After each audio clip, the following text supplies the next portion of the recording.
First on reporter. 3 തവണ വ്യവസ്ഥയിൽ നിയന്ത്രണം കർശനമാക്കുന്നു മുസ്ലിം ലീഗ്. ഇളവ് വ്യാപകമായി ദുരുപയോഗം ചെയ്തുവെന്ന വിലയിരുത്തലിനെ തുടർന്നാണ് നടപടി. ഇളവ് നേടി സ്ഥാനാർത്ഥിയാകണമെങ്കിൽ സംസ്ഥാന അധ്യക്ഷൻ സ്വാദിഖ് അലി തങ്ങളുടെ പ്രത്യേക അനുമതി വേണം. മാനദണ്ഡങ്ങൾ വകവയ്ക്കാതെ സ്വയം സ്ഥാനാർത്ഥികളായവരും അവരെ സഹായിക്കുന്നവരും പാർട്ടി വിരുദ്ധ പ്രവർത്തനമാണ് നടത്തുന്നതെന്നും ലീഗ് സംസ്ഥാന നേതൃത്വം മുന്നറിയിപ്പ് നൽകി. അഷ്കർ അലി കരിമ്പയുണ്ട് കൂടുതൽ വിവരങ്ങളുമായി.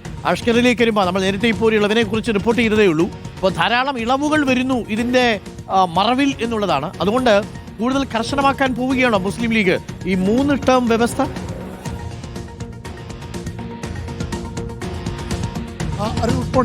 നിലവിൽ സ്ഥാനാർത്ഥി കുപ്പായം തയ്ച്ച് വെച്ചിരിക്കുന്ന പലർക്കും അത് നഷ്ടപ്പെടും എന്നുള്ളതാണ് ഇപ്പോൾ ലീഗിലെ നിലവിലെ സാഹചര്യം. കാരണം അത്തരമൊരു കർശനമാക്കൽ, ഈ 3 തവണ വ്യവസ്ഥ നിയന്ത്രണം കർശനമാക്കാനാണ് ഇപ്പോൾ മുസ്ലിം ലീഗ് നേതൃത്വം തീരുമാനിച്ചിരിക്കുന്നത്. അതിന്റെ ഔദ്യോഗിക വാർത്താക്കുറിപ്പ് ഇപ്പോൾ ചന്ദ്രിക വഴി മുസ്ലിം ലീഗ് നേതൃത്വം പുറത്തിറക്കുകയും ചെയ്തിരിക്കുന്നു.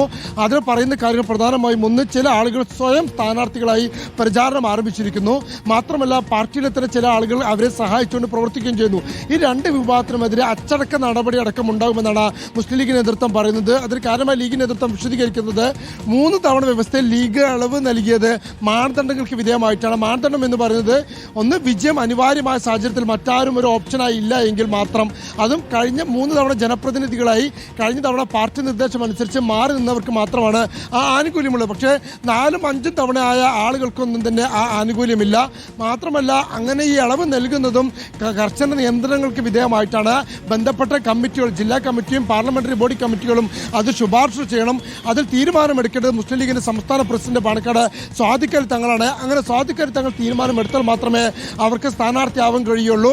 അതല്ലാതെ ആരെങ്കിലും അത്തരത്തിൽ സ്ഥാനാർത്ഥികളെ നിശ്ചയിക്കുകയോ പ്രചാരണമായി മുന്നോട്ട് പോവുകയോ ചെയ്യുന്നുണ്ടെങ്കിൽ അവരൊക്കെ തന്നെ പിൻവാങ്ങണമെന്നുള്ള ഒരു കർശന മുന്നറിയിപ്പ് തന്നെ ഇപ്പോൾ മുസ്ലിം ലീഗിന്റെ സംസ്ഥാന സെക്രട്ടറി PMA സലാം തന്നെ വാർത്താക്കുറിപ്പിലൂടെ നൽകിയിരിക്കുന്നു. അത്തരം നടപടികളുമായി ഇനി മുന്നോട്ട് പോയി കഴിഞ്ഞാൽ അവർക്കെതിരെ അച്ചടക്ക നടപടി സ്വീകരിക്കും എന്നാണ് മുസ്ലിം ലീഗ് നേതാക്കൾ വ്യക്തമാക്കുന്നത്. മാത്രമല്ല ഈ സർക്കുലർ വ്യാപകമായി ദുരുപയോഗം ചെയ്യുന്നു എന്ന് തന്നെ ഈ പത്രക്കുറിപ്പിൽ തന്നെ പറയുന്നുണ്ട്. കർശന നിയന്ത്രണങ്ങളോടെ നൽകിയ ഇളവ് അത് വ്യാപകമായി ദുരുപയോഗം ചെയ്യപ്പെടുന്ന സാഹചര്യത്തിൽ കൂടിയാണ് ഇപ്പോൾ മുസ്ലിം ലീഗ് സംസ്ഥാന നേതൃത്വം ഇങ്ങനൊരു തീരുമാനത്തിലെത്തിയിരിക്കുന്നത്. അതിനപ്പുറത്തേക്ക് യൂത്ത് ലീഗിന്റെയും MSFന്റെയും ഒക്കെ തന്നെ കനത്ത സമ്മർദ്ദം കൂടിയുള്ള സാഹചര്യത്തിലാണ് ഇപ്പോൾ ലീഗ് നിയന്ത്രണം കർശനമായി നടപ്പിലാക്കാൻ തീരുമാനിച്ചിരിക്കുന്നത്. സ്വാഭാവികമായും സ്ഥാനാർത്ഥികളായി നിലവിൽ പ്രാദേശിക ഘടകങ്ങൾ നിശ്ചയിച്ച ആളുകൾക്ക് പോലും നിലവിൽ പിന്നോട്ട് പോകും എന്നുള്ളതാണ് ഈ സർക്കുലറിന്റെ പുതിയ വ്യവസ്ഥ പ്രകാരം. അഷ്കർ അലി കരിമ്പയാണ് വിവരം നൽകിയത്. ഇളവ് ദുരുപയോഗം ചെയ്തു എന്നുള്ളതാണ്. ഇളവ് കൊടുത്താൽ അതിന്റെ മറവിൽ പലരും ദുരുപയോഗം ചെയ്യും. സ്വാഭാവികമാണല്ലോ. സ്ഥാനാർത്ഥിയാകാൻ ആർക്കാണ് ഇഷ്ടമില്ലാത്തത്?